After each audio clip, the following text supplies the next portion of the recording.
Yeah,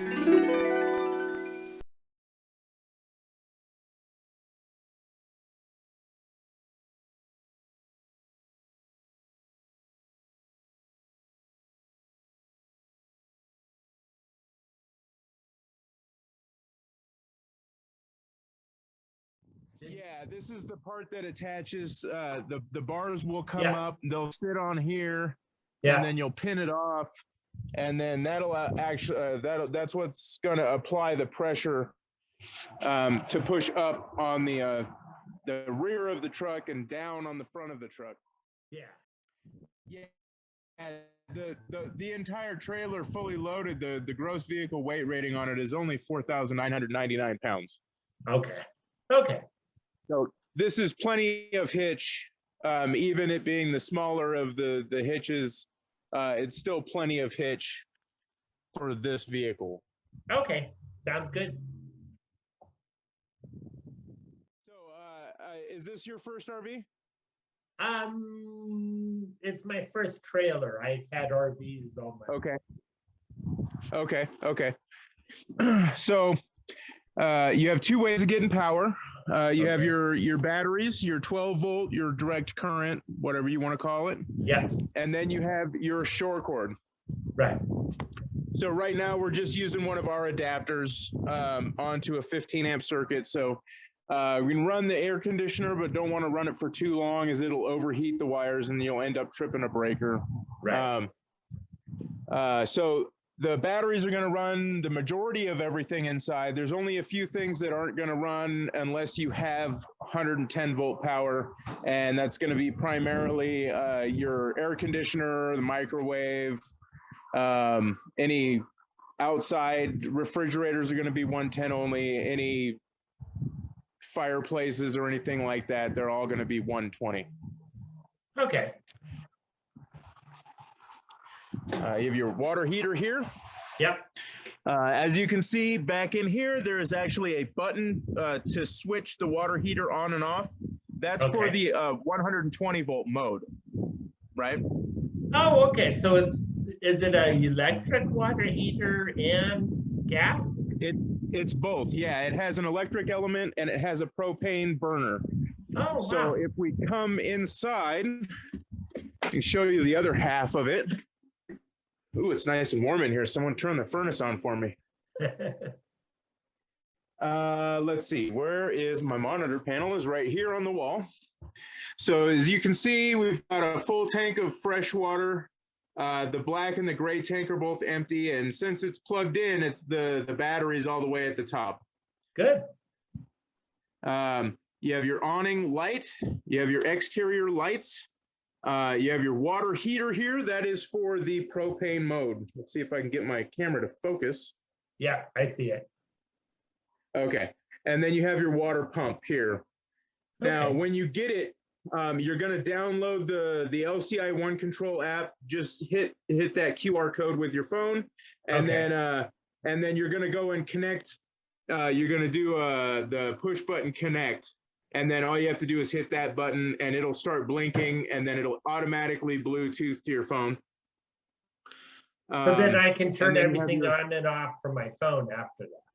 Yeah, you'll be able to run your water heater, your at least the propane side of it, your water pump, your awning, all that stuff, all from the phone.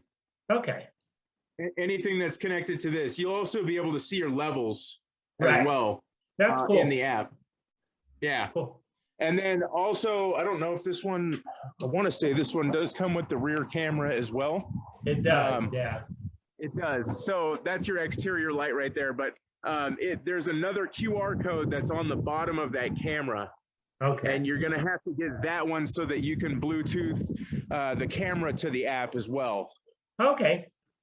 So there's a couple of different procedures, but it all works out pretty easily. Good. All right. Is the batteries strong enough where I could also run like a TV on the batteries? Okay, so here's the thing. So you have a 12 volt TV. Right. I'm sorry, not a 12 volt TV. Right. You have a 12 volt refrigerator. Yeah. That refrigerator, I don't know if you can see it, but it runs off of about 14.5 amps. Okay. Maximum current draw, right? Yeah. So you only have about 140 amps. So Okay. that's 10 hours if you're only running the refrigerator. What I've found with most of the other customers that have come in is that they get rapidly diminishing returns on power. Okay. Especially being that you have what 150 watts on the roof, if I'm not mistaken. So what most people end up doing is like 600 watts of solar and 6 volts if they really want to do dry camping. Okay. And if you were to do that, that would give you enough power to run not only the refrigerator, it would allow you to run the furnace, which is 12-volt fan and propane heat, but also a 12-volt television and various other, even a 12-volt, they make 12-volt water heaters as well if you want to make some coffee or whatnot. Okay. And you'd be able to do all of that on that.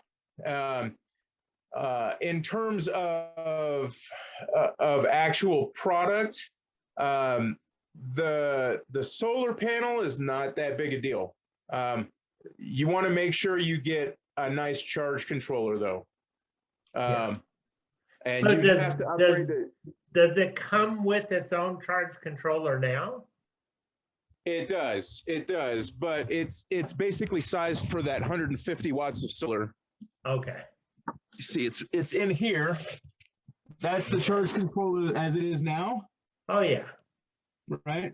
So that one, I think that one's good for about 10 amps, which is only maybe 200 watts. Okay. Okay. So if you're going to upgrade the solar panel, in order to put more solar on, you want to match up the panels. So you'd be looking at, 390 watt panels, something like that, 200 watt panels, something in that range. Right. But get the cheap panels. You can get your I have a kilowatt of solar on my cargo trailer that I built out into an RV. That's 10 100 watt panels that I got for I think they were like $80 a piece. So the whole system on the roof was $800 in solar. Which if you're going with one of the high-end panels, you're going to get higher power density. You're going to get more watts per square inch, and you're going to get a warranty that's better than the ones on the cheap panels. But they're, as long as you take care of them and don't scratch the film on the back, they're going to last anyway. Right. Understand. But definitely save the money on the panel, and you can get a nice Victron charge controller that'll do 30 amps for about $200. They're not bad. Okay. That good. Charge controller is what's going to make the biggest difference in your solar.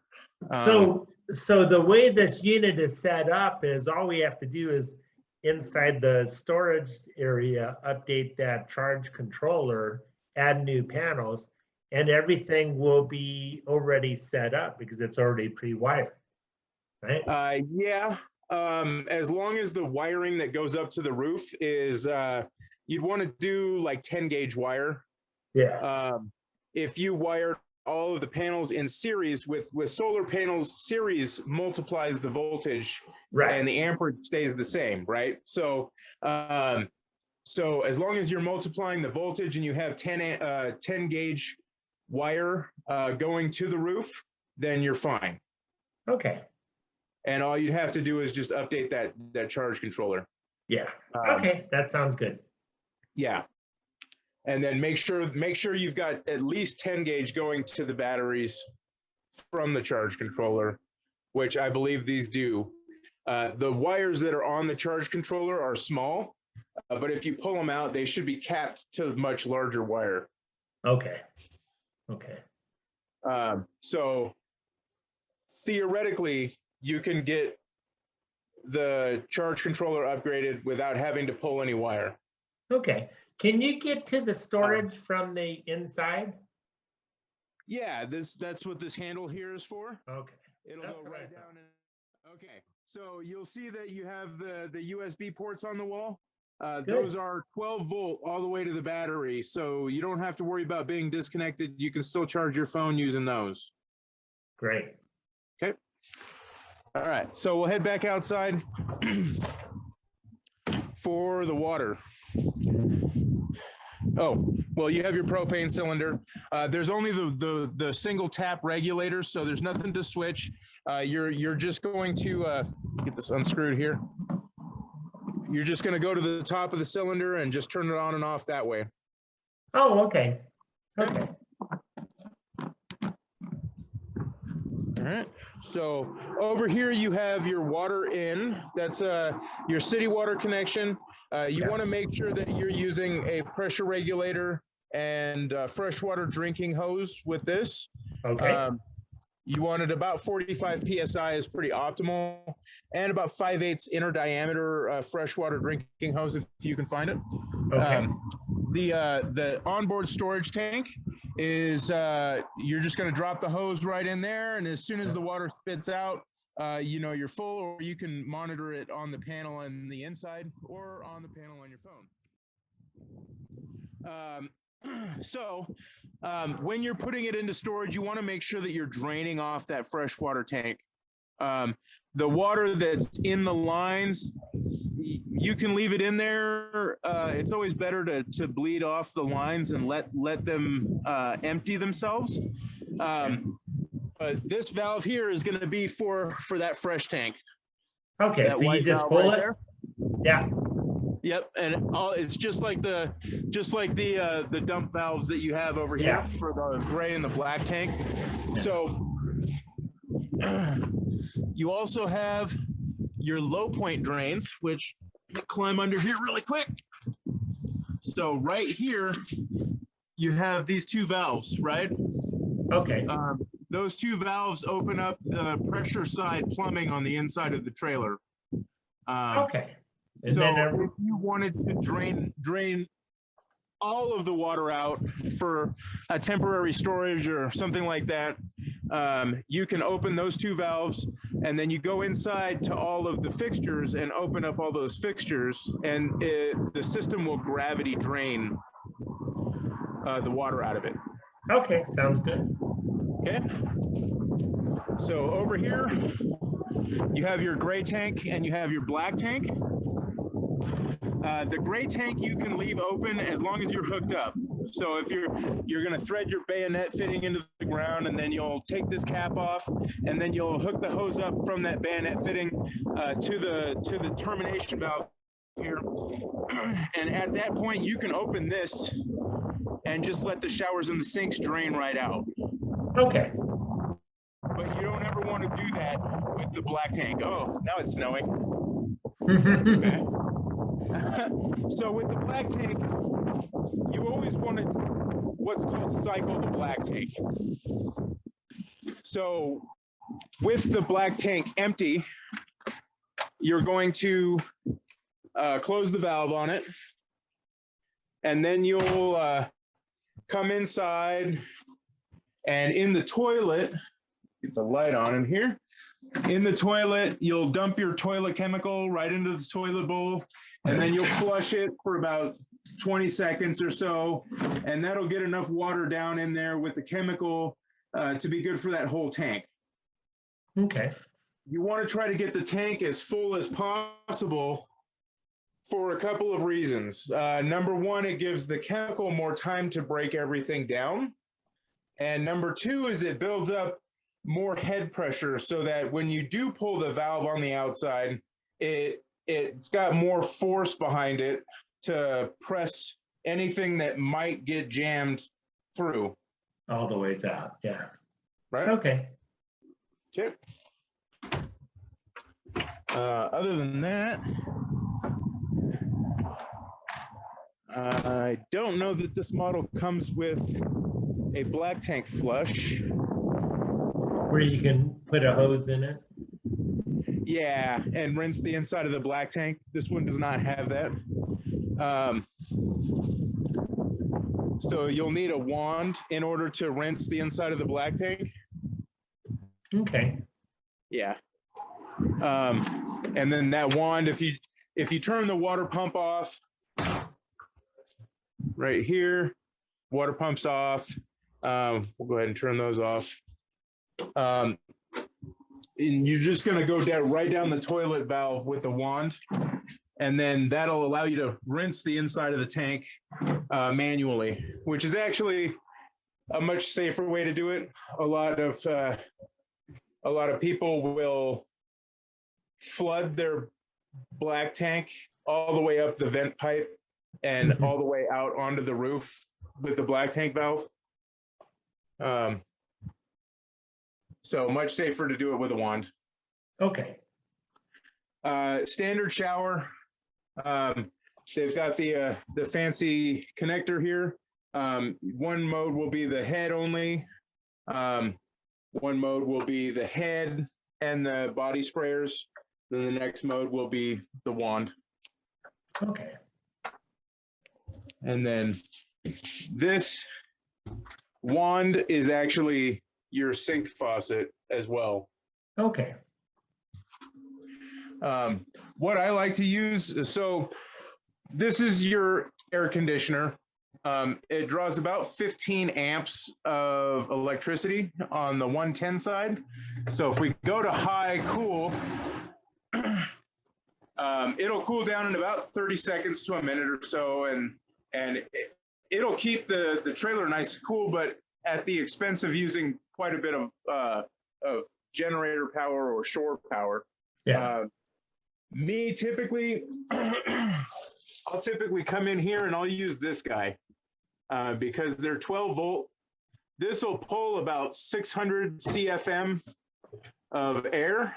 So one thing I would do is they make covers that go on over the fan that allow you to run them in the rain and run them, when you're going down the road, stuff like that.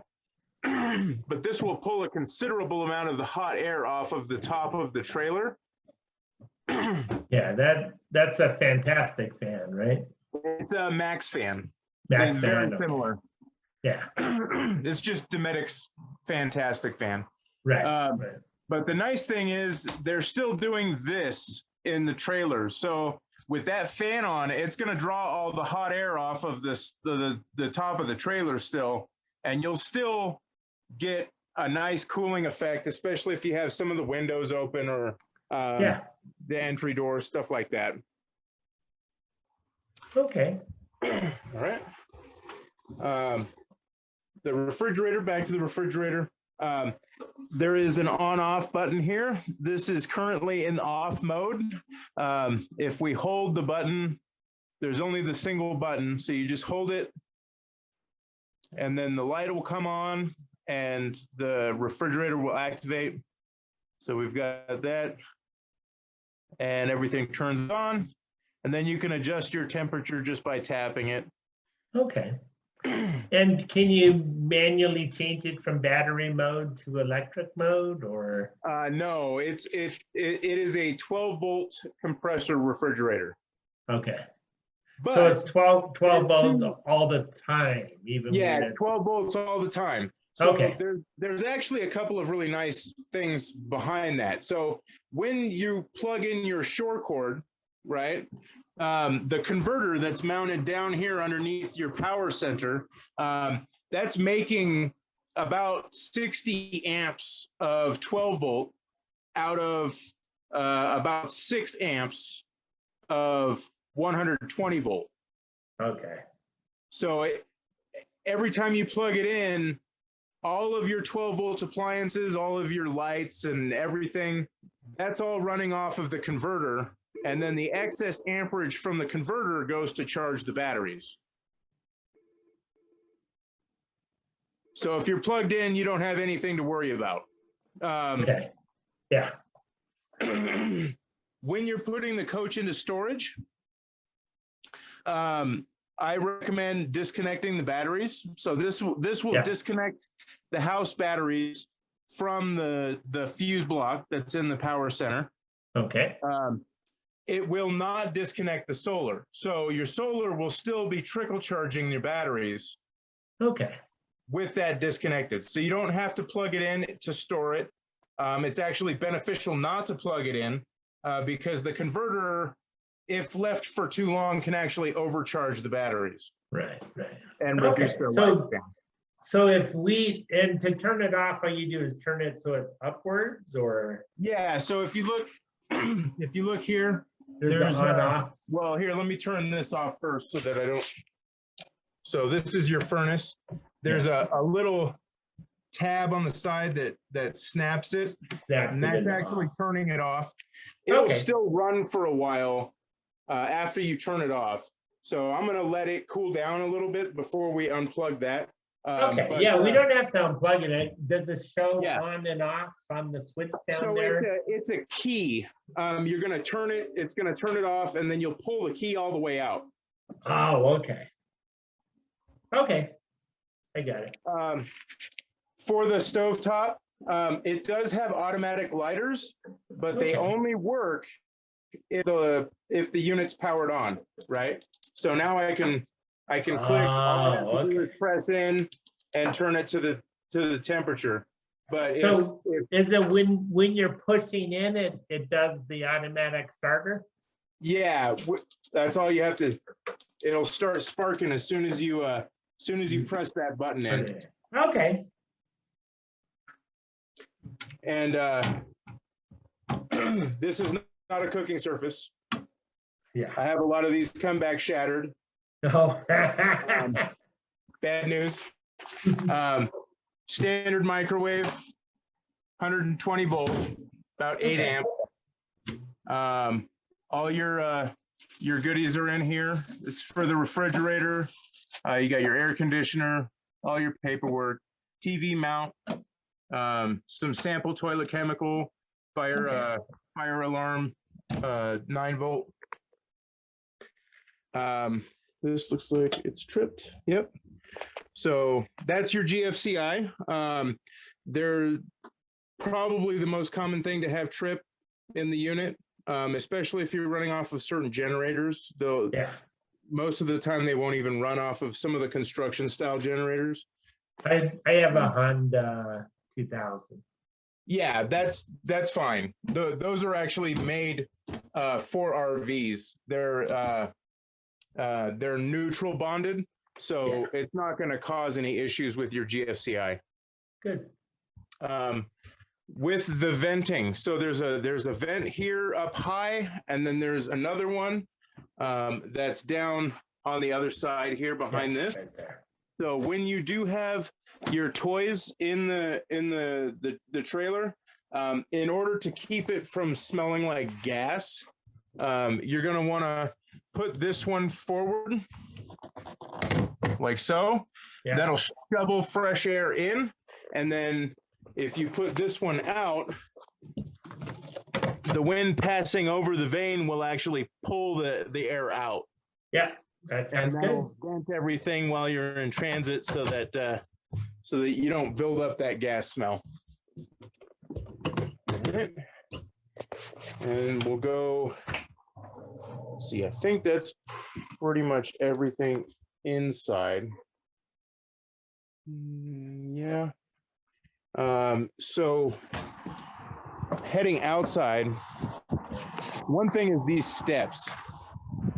So before you operate the steps, you want to make sure that the door is as open as you can get it. That way, when you bring the steps up, that bracket doesn't contact the screen door. Yeah. Also, you want, when the steps are down, you want as little gap between this plate and the threshold as you can get it. The reason for that is when you close the entry door, you can actually, if it's too high, you can contact the door and damage the door. Okay. So when you're adjusting them, all you have to do is press in on this tab and then slide the leg in and out. Okay. So bracket it so I don't have to hold it. Yeah. We'll try to do this. Yeah. So all you have to do is slide it in and out, and it locks into the channels. Okay. And bring it down a little bit so that when I unhook it,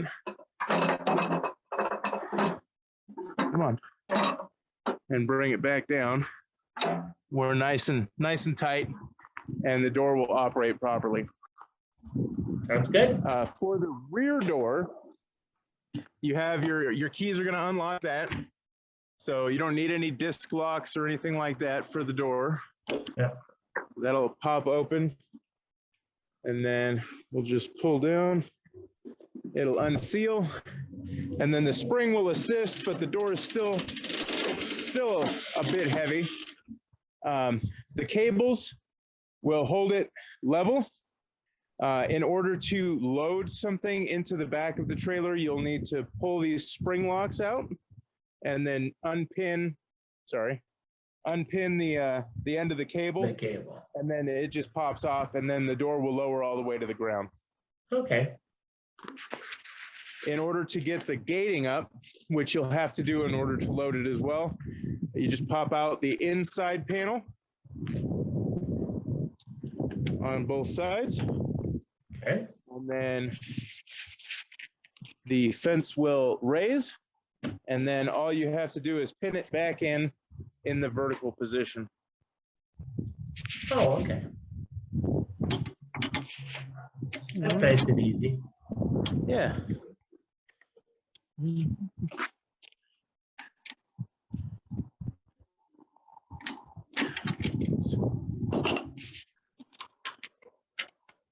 Kind of hard when you only have two hands to hold the camera. I need a third arm or something.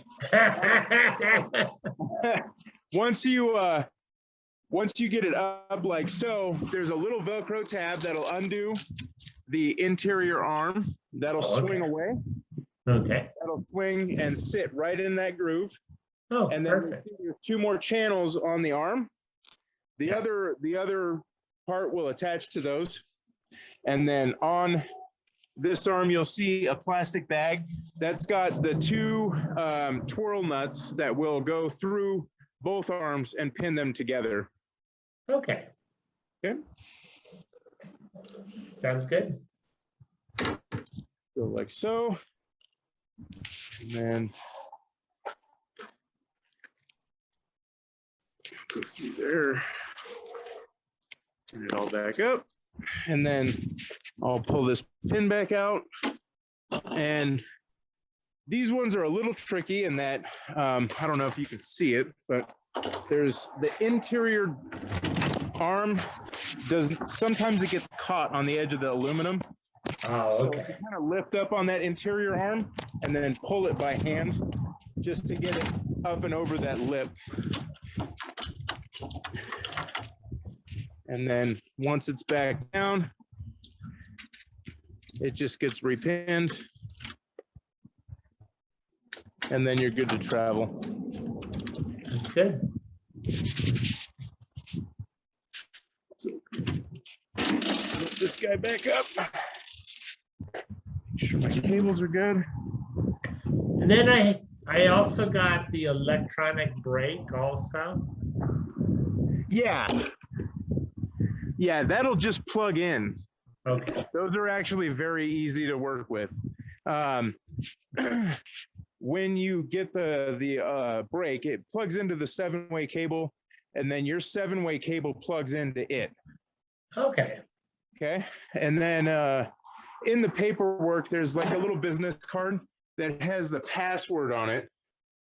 You'll download the app from the App Store or the Apple Store, and then you'll put in that password and pair the unit to your phone, and then it works. In order to adjust it, there's a big red button on the app, which is kind of scary, but that'll override the trailer brakes. So you'll have to get it all hooked up, get the truck and the trailer kind of coasting, and then you'll press just that big red button without pressing the brakes on the truck. Yeah. and that'll override the trailer brakes, which should slow both vehicles to a stop in about 10 feet. And if it's not, then turn it up. If it's screeching the tires on the trailer, then turn it down. And yeah, that's the easiest way I've found to adjust them. Yeah. And then you're going to want to take it on the road and make sure that they work properly, and probably do some fine tuning from there. But for the most part, that'll get you 90% of the way there. Sounds good. All right. I think that's about it. You do have a range hood, so we'll go over that. So if you look against the wall, there's the screen to clean, but in order to actually get the range hood to vent, you need to open the flap on the outside. So if we come here, you'll see that there's a flap inside there. There's two little tabs. If you kind of press up and on the outside of them, it'll lock those tabs into place, and that'll lock that whole flap down so that it doesn't come off when you're on the freeway. Oh, okay. Okay. And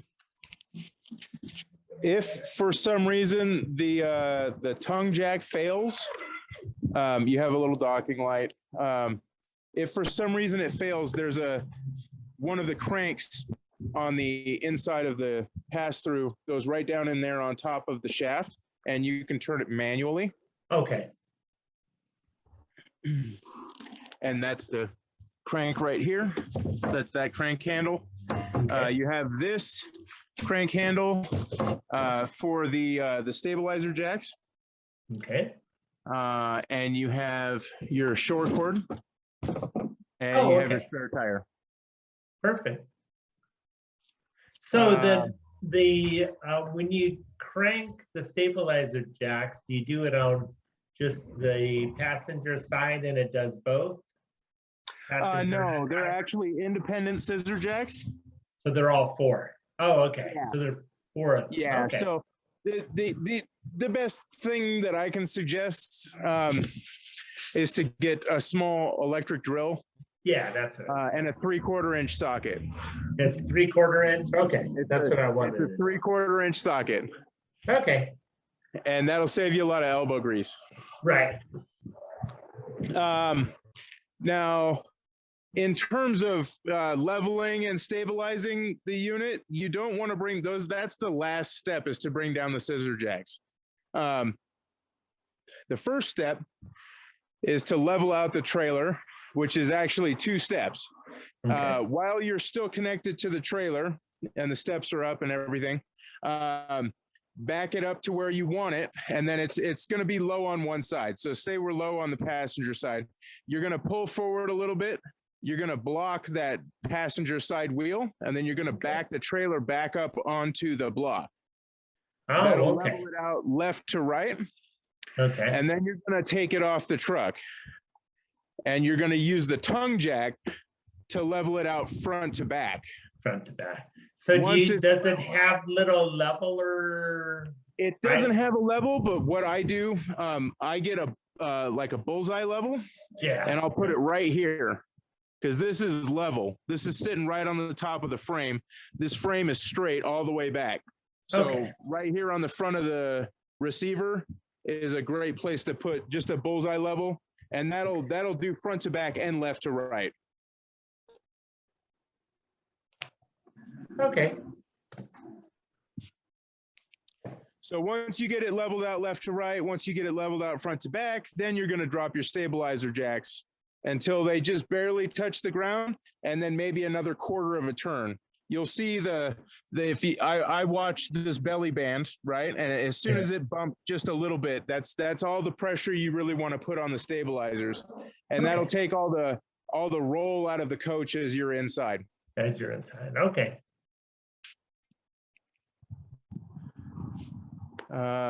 let's see, what else? And then there's speakers on the outside. Those hook up to the radio on the inside. You got 2 speakers on the outside, 2 marine grade speakers on the outside, and you've got speakers on the inside as well as a subwoofer. Okay. So if we turn the stereo on, you'll see zone 1 and zone 2. Zone 1 is the interior speakers. Okay. And zone 2 is the outside speakers. So if I turn it up now, you can kind of, I don't know if you can hear it, but yeah, I can. That's the exterior. So you can have them both running, or you can have one or the other. Okay. And then on the outside, do they have a little TV plug for a? Yeah, there's let's see. So if we come out here, this is the TV mount. Oh, okay. For the plate that's on the inside. Yeah. You have your coaxial hookup. If you have part cable, or if you're running off of the antenna, you'll hook this up to the TV. Okay. And then there's 12 volt, or I'm sorry, 110 plug 110 on the exterior. Now, and that's a shower, right? Right there. it is. Yeah, it's a shower. Yeah. Go ahead and pop it open. So yeah, you've got your exterior shower. Okay. So the awning, if you've ever had a power awning, they do not have stops built into them. What I mean by that is it will literally continue rolling itself out until it rolls itself up backwards. So if I come in here and I hit the extend on the awning and I hold it, then the awning will start rolling out. The door can be open or closed? The door needs to be at about 90 degrees. Okay. Because if you look, the awning arm is literally right on the other side of the door. Yeah, yeah. So we're gonna go ahead and hold that. The awning will continue to roll itself out. And what I'm looking for is on this side of the awning tube itself, there's a flap that drops off of the fabric. Yeah. Unless it's brand new, in which case it likes to stick. I can try to jog it. There it is. So once you get out a certain way, you'll see that sticker. That's when you stop. Sticker for the awning. Yeah. But I use that as my stop point. So when I'm standing here and I can see that like it's a sign on a wall, then I know that it's all the way out. Yeah. And if I need to pitch it, because if you look, it's pretty much flat. Right. If I need to bring one side down to defeat like a rain building up in the center, then all I have to do is make sure that this is loose. I just leave these loose. Oh, okay. All I do is pull straight down on the awning arm, and that compresses it, and then tighten it up. Okay, that makes sense. And that'll hold one side down. Now you see that it's crooked. Right. And all the water will now run off of this side. So will the arms always be out like that? Huh? So they want to be extended, right? Yeah. You want to make sure that they're extended when you're bringing the awning in and out. Okay. The only time you want to tighten this down is when you're trying to pitch one of the awning arms. Right. Understood. Yeah. So this one is still a little bit tight. We can go ahead and leave it loose, but the spring back there is actually going to push out on this awning arm, so that they want to be extended. Okay. We'll go ahead and retract it now. And you always just basically want to make sure that the fabric is going over the top of the awning tube. Yeah. That way, when it rolls up, dirt and debris don't collect above the fabric.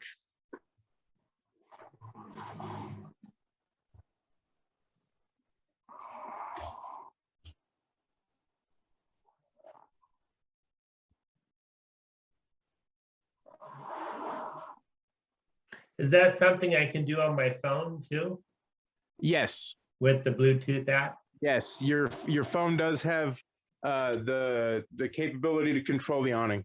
Okay. Make sure Cool. these are off. These lights are just press button lights right in the Oh, wow. little button to turn them on and off.